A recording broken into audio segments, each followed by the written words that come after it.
tentang Dok Baris gimana? Dok Baris itu kan ceritanya gini. Dok Baris itu yang mencetuskan namanya Mbah Kunari. Pada saat itu beliau gini, kami sama-sama naik atas gunung, beliau punya satu pesan yang sangat luar biasa. Kowe oleh mangan pitik, ning ojo sampai kowe mangan lho. Itu pesan pertama kali yang muncul yang disampaikan kepada saudara-saudara kita, bahwa jangan pernah makan telur, tapi makanlah ayam. Yang artinya apa?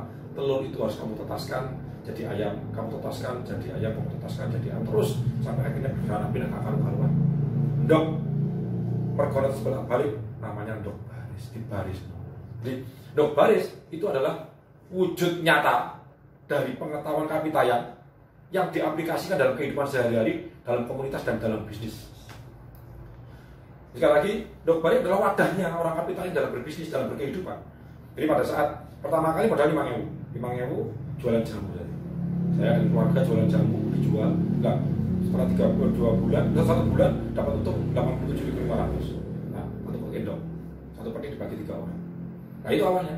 Telur kita beda dengan telur-telur di luar, harga lebih murah, telur lebih bersih dan ditata, dibariskan 1 kilo, 1 kilo, setengah kilo, setengah kilo. Jadi pelayanan cepat. Itu namanya asal muasal dari Dok. Jadi awalnya modal 5.000, sekarang aset pribadi saya itu sudah lebih dari 24 miliar tanpa utang, tanpa ada sebenarnya nggak ada utang. Saya juga dari strategi yang kita gunakan di Kapitayan, dari pengetahuan Kapitayan itu yang kita aplikasikan di Dok Baris. Jadi itu sekian tentang Dok Baris, kita disini tentang Kapitayan. Menjawab lagi kepada Kapitayan. Jadi Dok Baris itu, Dok Baris awalnya adalah wadah bisnisnya Kapitayan. Jadi kalau jenengan datang ke Malang menemui kami semua, jangan ketemu dengan komunitas Dok Baris, bukan ketemu dengan komunitas Kapitayan. Karena Kapitayan ada di sini. Dok Baris inilah wujudnya. Yang terasa, yang bergetar di dalam hati kita adalah Kapitayan, cinta.